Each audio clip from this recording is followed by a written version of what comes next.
In this video, I want to break down the exact VSL script and framework that I use to script all my VSLs and that we're using to script all of our clients' VSLs.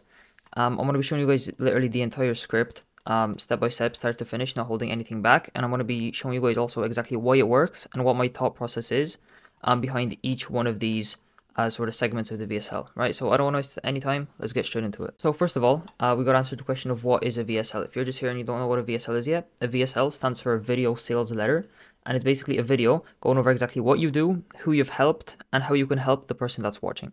Okay, and the whole point of the VSL is you showing the value you can provide, especially if you're selling high ticket, right? If you're just posting short form, you don't have a single piece of long form content out, then it's going to be very difficult to get somebody closed on the call if they've never seen your process before, and then separating yourself from the competition. Okay, and what a VSL lets you do is basically have a sales call without having a sales call.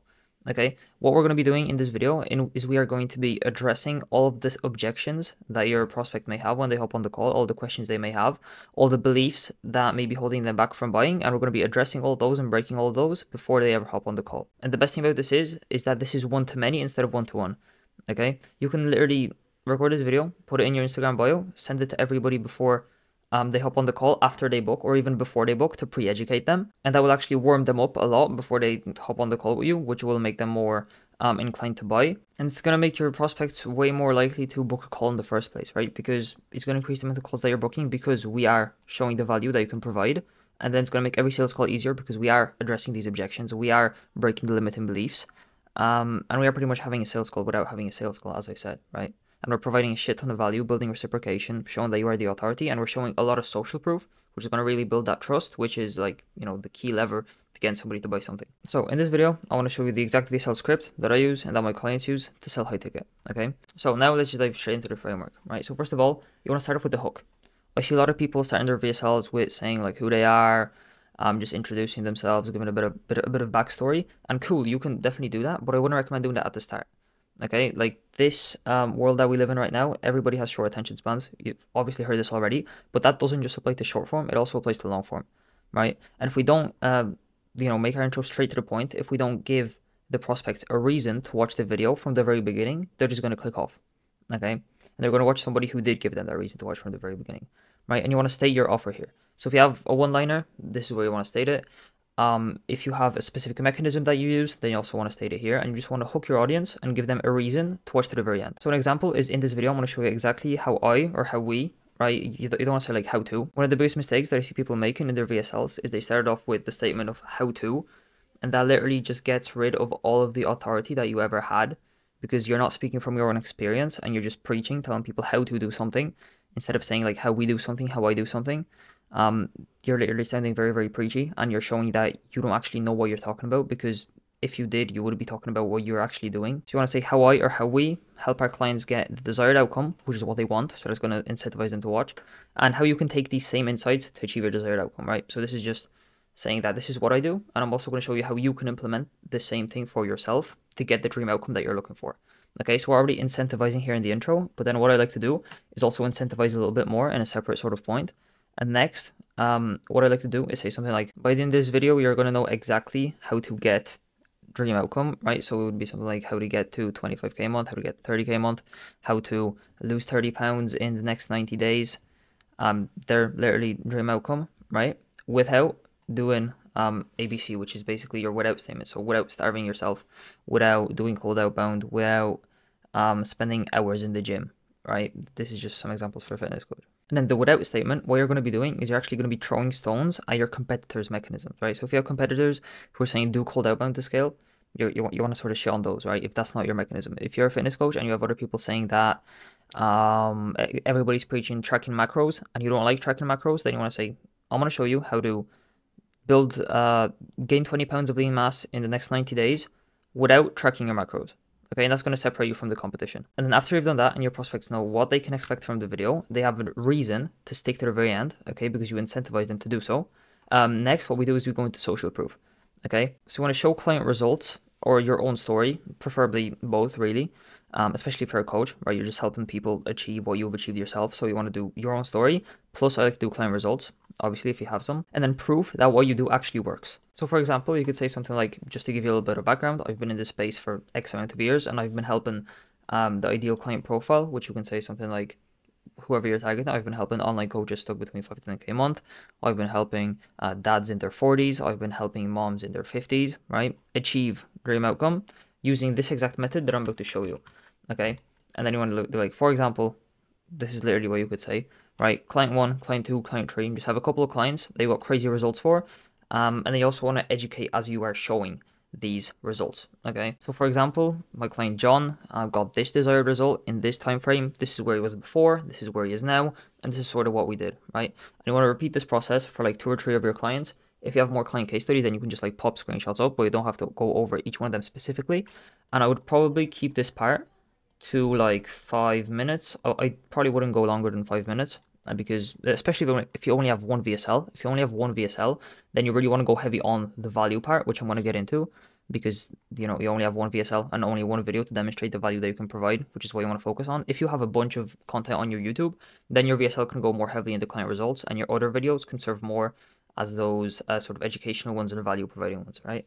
And then after you've gotten into social proof, okay, before you get into the value, one final thing that I like to do is I like to sort of position this video as the secret, okay? And basically what this is breaking a belief, okay? It's showing the viewer that achieving their dream outcome is possible without the pains or the bottlenecks that they are currently facing, okay? So an example of what you could say for this is, and through helping all these people, right? Because remember, we're transitioning from social proof, and from my own experience, I realized that you actually don't have to. And then you want to list their pain points, right? So you don't have to spend hours in the gym. You don't have to track macros if that's what you're shitting on. By the way, I'm just using fitness coaches as an example because it's probably the easiest, but this works for any industry, right? Every single industry is going to have their pain points they want to hit to get desired outcome, right? So scale to 50K per month, for example, if you're B2B, right? And then something else that you could say is none of my clients had to track their macros. None of my clients had to do cold outbound. None of my clients had to spam organic content. And I want to show you exactly how we did it in this video, okay? And that's where you dive into the value, all right? And now for the value, what I like to do is I like to divide this into 2 to 4 pillars and structure them in a way to give as much value and break as many beliefs as possible, okay? So for fitness coaches, for one of our fitness coaching clients, what we did is we had the pillars as training, nutrition, and then the third one we had accountability, right? But the third one could be accountability, it can be mindset, it can be recovery, right? It's whatever you focus on most in your program. I like to have 2 to 4 pillars. 3 is probably the sweet spot, to be honest, because 3 is just a number that people resonate with for some reason. But I wouldn't have more than 4, because 4 is like the maximum number of things that a human being can actually comprehend. To give you guys an example of someone who isn't a fitness coach, for one of our other clients who is a B2B coach, he's helping credit repair companies scale as sort of a business coach. And his 3 pillars were the offer, they were authority, so like how to build authority with your content, and they were systems, so having systems in place to actually help you scale. Okay, so like you can come up with the pillars no matter what your offer is. You will have these pillars, and you just sort of got to figure out what they are, and then you can divide your value into these pillars to make it more comprehensive for the viewer, right? So something to mention is don't worry about giving away too much, okay? Even if you literally give away your entire service delivery, your entire program, people will still come across bottlenecks, and they will still come back to you for help.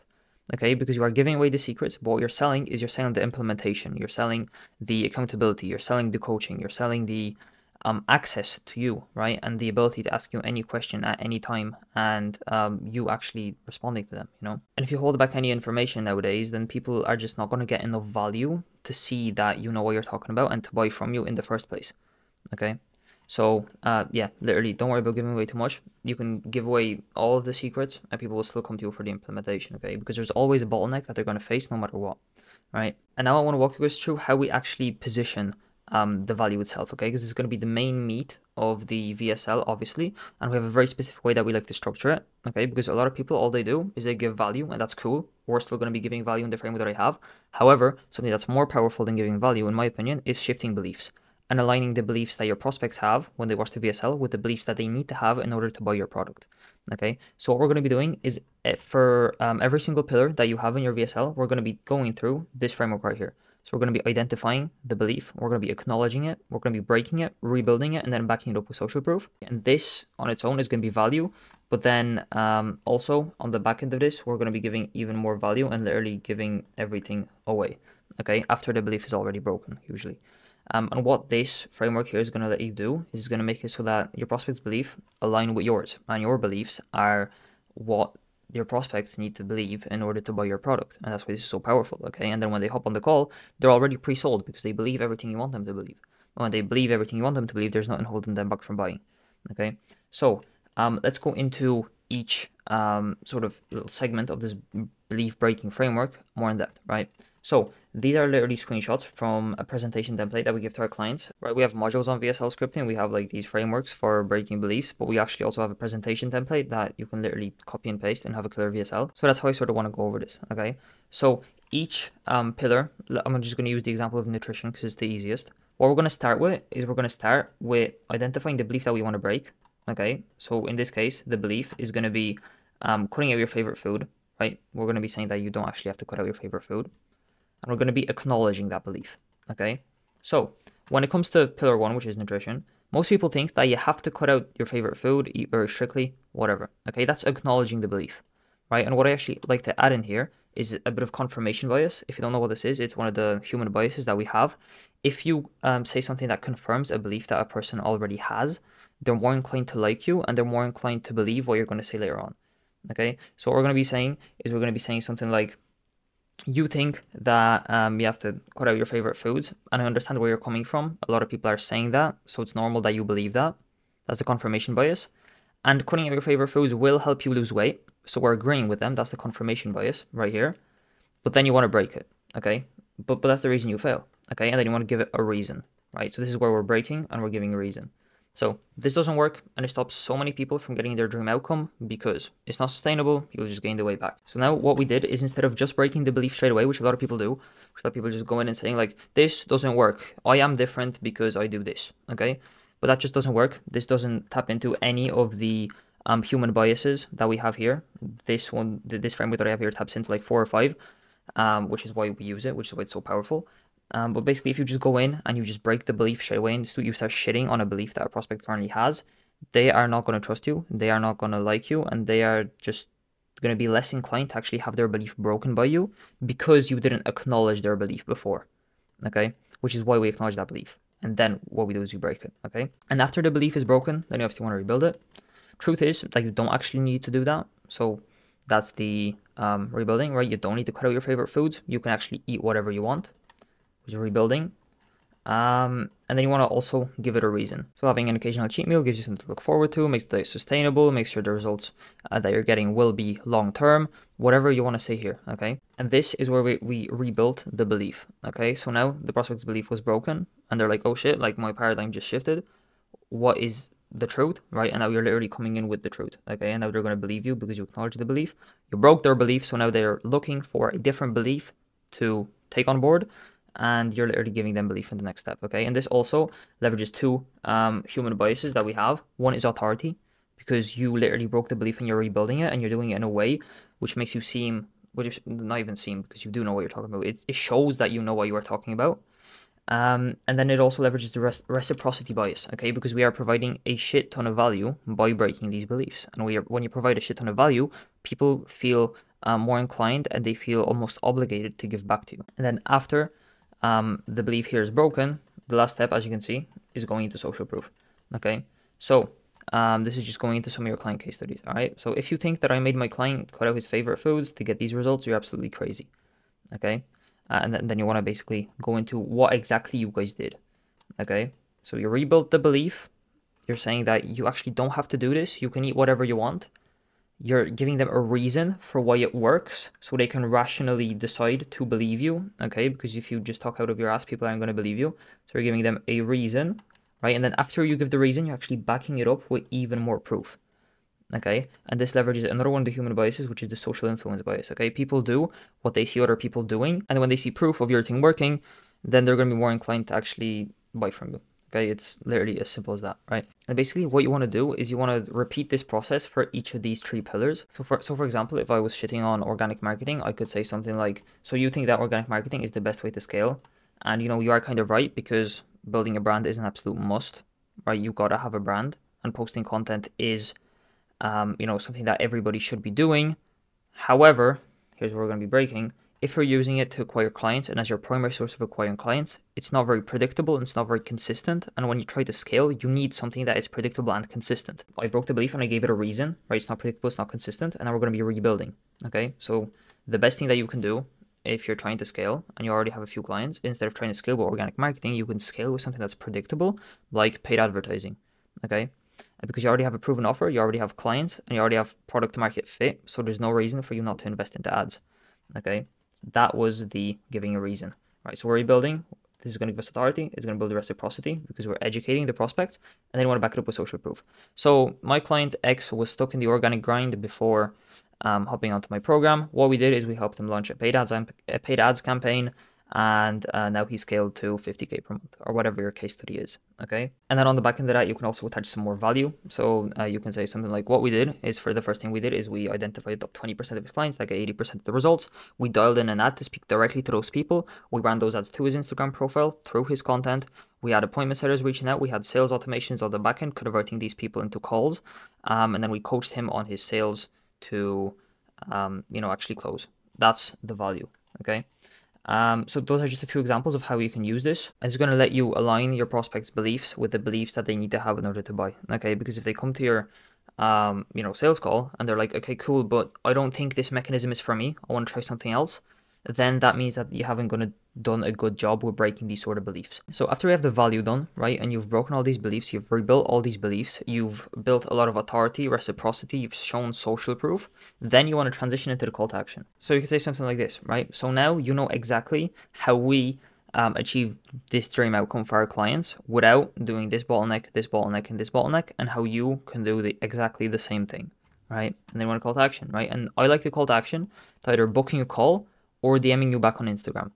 Okay, not really sure what else you would call to action to if you're an online coach. Maybe you would just call to action to the payment link if you have a shit ton of authority built up. But then again, if you're already making that amount of money that you're not taking sales calls and you're just DM closing everyone, you're probably not watching this video, right? So I'd probably call to action to booking a call or to DMing you on Instagram.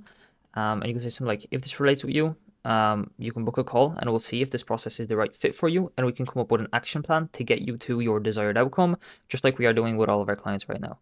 Okay, and then finally, which most people would just end off the video there, but what I actually like to add is I like to go into your offer a little bit more in depth. Okay, and what this is going to do is it's going to give your audience a sense of proximity to your offer, which is going to drive demand for it. Okay, because your prospects are going to feel like, okay, I am super close to this offer, but I can't quite grasp it. Okay, and that's the sort of feeling that we are going for, because then the demand for your product goes through the roof. Okay, so literally you can say something like, so what we do is we do X, we do Y, we do Z. So like we script ads for our clients, we do this for our clients, we do this for our clients, we give them VSL presentation templates, we give you a workout plan, we have weekly one-on-one coaching sessions, accountability sessions, whatever, we have a course, we have this, we have that. And that is the reason where our clients get these kind of results, okay? Because we literally hold our hand through the entire process and make it impossible for it not to work. This is something that you could say, okay? And when you do this, you sort of go into your deliverables and you go into what you do, into more of the nitty gritty. This is just going to drive demand and the desire for your offer. Okay. And then what you want to do is you want to restate the call to action at the very end. Restating the call to action is also, helpful because you're saying it twice instead of once, and, talking about your offer, increase the demand for it. So when we restate the call to action, more people are going to be responsive to the call to action. So you can say something like, once again, if you got value from this video and you want to see if we can help you with this entire process, go to the first thing in the description and book a call with somebody from my team or with me, and we'll go from there. Okay.